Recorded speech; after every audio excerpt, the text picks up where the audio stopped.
सृष्टि आरंभरू मातृशक्तिर गुरुत्व रही आसी मातृशक्ति देवी रूप में पूजा पाई आसुछंती। एभली एक शक्तिपीठ हेउछि गंजाम जिला पोलोसरा ब्लॉक रो मां सिंहासनी।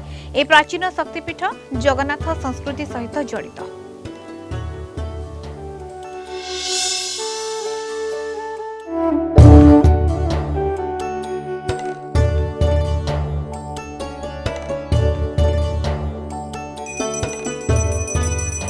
शक्तिर प्रतीक होची मातृशक्ति। से स्नेहमयी करुणामयी ममतामयी जननी। माँ बोली डाकिले ओ करती से आउ कहीं नुहति आम पोलोसरार अधिष्ठात्री देवी माँ सिंहासनी।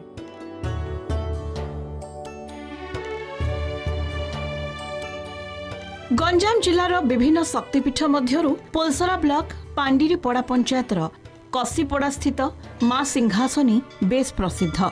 माँ का अलौकिक महिमा सहित जगन्नाथ संस्कृति मध्य जड़ित। माँ को आविर्भाव बहु पुरातन होइथिले मध्य कला पहाड़र आक्रमण परे एहा लोकलोचन को आसीथिला। विधर्मी कला पहाड़ जगन्नाथ मंदिर को बारंबार आक्रमण करिथिला। कोटी ओडियाक मौड़मणि प्रभु श्री जगन्नाथ को रक्षा करिबा पई आठगड़ राजांको सहायता लोड़िथिले गजपति मुकुंद देव। सेवक माने चतुर्धा मूर्ति को सुरक्षित भावे चिलिका देई पारिकुद और परे बाणपुर जंगल देई माँ सिंहासनी को जंगल रे पहुंची। आठगड़र सैन्य सामंत सुरक्षित भावे पहरा देउथिले, किंतु एही खबर विधर्मी कला पहाड़ पाई सारिथिला। से निजे सैन्य धरी ठाकुरंक निकटतर हेउथिबा बेले माँ सिंहासनी बुढ़ी रूपरे कला पहाड़ को बाटबणा करि देइथिले। सेतबेले तकिक्षा आसुले सेतबेले सैन्य सामंत नहीं प्रभु जगन्नाथ आगे आगे आसुले। गोटे पहाड़ तले गोटे जगार प्रभु गोटे बुढ़ी माँ बुढ़ी रूप होकर से गोटे सोरिष बुणा होता जो थे तले गर्त कर प्रभु जगन्नाथ को रखिले पंतिआमा गढ़। आज भी से पंतिआमा गढ़ उज्जीवित अवस्था अच्छी। आईटी से पचारे सी आसिक जे एपटे किए जड़े गले कि से बुढ़ी मना करते ना ये कहीं आसी ना। तेणु या सहित जगन्नाथ संस्कृति और मादलापानी सहित संपूर्ण भाव माँ सिंहासन पीठ जड़ित अच्छी। माँ जमी चाषबास करने एठी पूजारी तांकर हल बलद हल रखी दिने से देखिले बलद हलू गुहालू गोटे बलद नाही किछि दूर रे देखिले बलद को गोटे बाघ खाई मारी देछि। तापर से माँ को बहुत दुखरे जणाइले। माँ से निर्देश देले तांको जे तुम्हें जाओ व्यस्त होनी काली सकाळु देखिला बेले तम गुहाल से खाई बलद खाई बाघ से आसिक तुम गुहाल थी ताकू जोची हल ताकू नहीं हल तुम कर। तापर दिन से पूजारी बाघ एवं बलद को नहीं हल कले। यहीटा हूँ लोक कथा। जगन्नाथ दिने यही जंगल रे माँ सिंहासनी को जंगल रे गोपन भावे लुचायित अवस्था थे जो कि कला पहाड़ श्रीमंदिर भांगी माँ को जगन्नाथ को आक्रमण करिया जाउथिला। माँ तांको बुढ़ी रूप रे एई जंगल भितर माँ तांको बाटबणा करथिले। प्रति वर्ष रथ यात्रा रे माँ को पीठ को जगन्नाथंकर पतित पावन बाना आसी जोटा कि सेटा आमे माँ को पाखरे अर्पण करी बाना लगाउछु। ओडिशार कोण अनुकोणरू माँगर से विश्वास अच्छी माँगर से भरोसा अच्छी बहुत दूर ओडिशार चारि कोण माँ पाखु आसुंदी।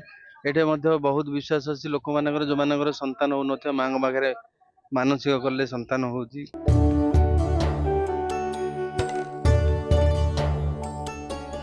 आठगड़ राजा माँ को पत्थर विग्रह को स्थानीय आदिवासी को अर्पण करथिले।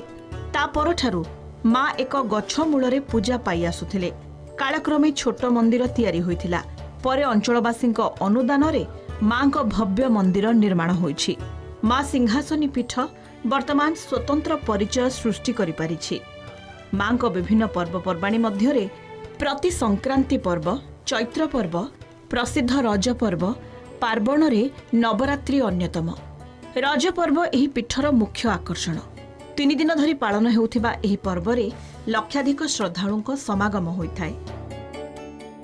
कहबा गले 700-800 वर्षर पुराणा ମାଙ୍କର ରୀତିନୀତି ହେଉଛି 5ଟା 6ରେ ମାଙ୍କର ଅବକାଶ ନୀତି ହୁଏ। ତାପରେ ମାଙ୍କର 7ଟା 30 ମିନିଟ୍ରେ ମାଙ୍କର ମଙ୍ଗଳ ଆରତି ହୁଏ। ତାପରେ ଦିନ 12ଟାରେ ମାଙ୍କର ଅନ୍ନଭୋଗ ଲାଗେ। ଅନ୍ନଭୋଗ ଲାଗି ମାଙ୍କର ପହଡ଼ ହୁଏ। ପହଡ଼ ହେଲା ପରେ ପୁଣି ସନ୍ଧ୍ୟାରେ ସନ୍ଧ୍ୟା ଆଳତି ହୁଏ। ବର୍ଷ ଭିତରେ ଆମର ଯୋଉ ଶାରଦୀୟ ପୂଜା ଦଶହରା ସମୟରେ ମାଙ୍କର ନବରାତ୍ରି ପୂଜା ଆରମ୍ଭ ହୁଏ। ସେଇଦିନ 9 ଦିନରେ 9 ପ୍ରକାର ବେଶ ହୁଅନ୍ତି। କେଉଁ ଦିନ କେଉଁ ପ୍ରକାର ବେଶ ହୋଇଥାନ୍ତି। କେତେବେଳେ ମହାଗୌରୀ, ସିଦ୍ଧିଦାତ୍ରୀ, କାତ୍ୟାୟନୀ, କାଳରାତ୍ରି ଏସବୁ ସିଦ୍ଧିଦାତ୍ରୀ ଏସବୁ ବେଶ ରହିଥାନ୍ତି।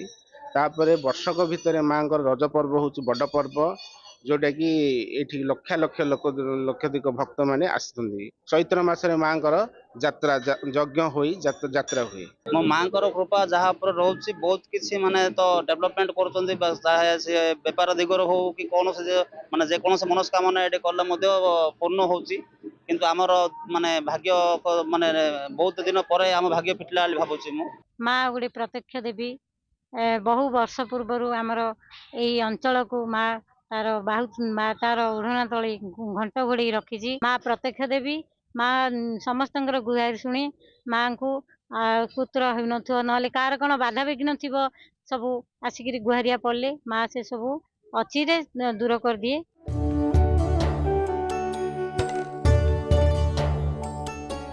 ମା ସିଂହାସନୀଙ୍କ ପୀଠକୁ ଯିବାକୁ ହେଲେ ବ୍ରହ୍ମପୁର ଠାରୁ ପୋଲସରା କିମ୍ବା କୋଦଳା ଦେଇ ଯାଇହେବ। ପୋଲସରା ଠାରୁ ଏହାର ଦୂରତା 25 କିଲୋମିଟର ହୋଇଥିବା ବେଳେ କୋଦଳା ଠାରୁ 22 କିଲୋମିଟର। ଏହି ପୀଠରେ ରାତ୍ର ରହଣି ନିମନ୍ତେ ଏକ ପାନ୍ଥଶାଳା ରହିଥିବା ବେଳେ ଏକ କଲ୍ୟାଣ ମଣ୍ଡପ ଓ ବଣଭୋଜି ନିମନ୍ତେ ସମସ୍ତ ବ୍ୟବସ୍ଥା ମଧ୍ୟ ରହିଛି। मंदिर तो बर्तमान ओटीडीसी लगी ना जहाँफल आम गवर्नमेंट को मंत्री निर्देशक गवर्नमेंट को चिठी गवर्नमेंट ओटीडीसी चिठी कराई। ओटीडीसी वाला आसले ओटीडीसी लगे मंदिर डेभलप हम एवं जहाँ आम एमपी लैंड एमएलए लैंड और पंचायत पैसा आम जी पार्चु मिनिमम जो हिसाब से पार्चु से हिसाब से मंदिर डेभलप कर चलचु। एवं मंदिर भी काम चलती बहुत काम चलती।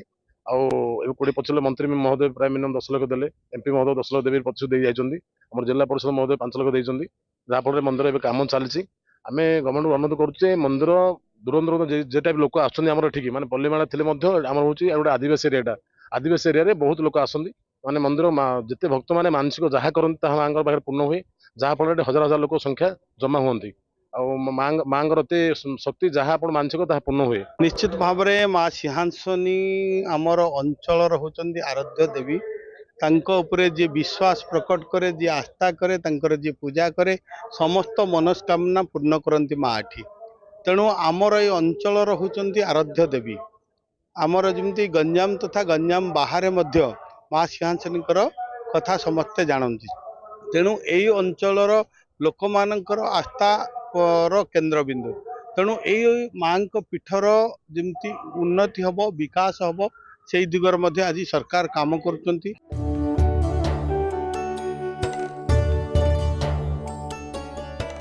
मातृशक्तिर उपासना भली महनीय परंपरा प्राचीन समय रही आसी। सही मातृशक्तिर जीवंत प्रतीक होचंती माँ सिंहासनी, जहाँ अलौकिक महिमा हजार हजार श्रद्धालु को टाणी आणुछि। सेइथिपाई तो गंजाम जिलार विभिन्न शक्तिपीठ मध्यरु माँ सिंहासनी शक्तिपीठ स्वतंत्र स्थान अधिकार करिछि। पोलोसरार अधिष्ठात्री देवी माँ सिंहासनी शक्तिपीठरू ज्योतिरंजन आचारी, कलिंग टीवी।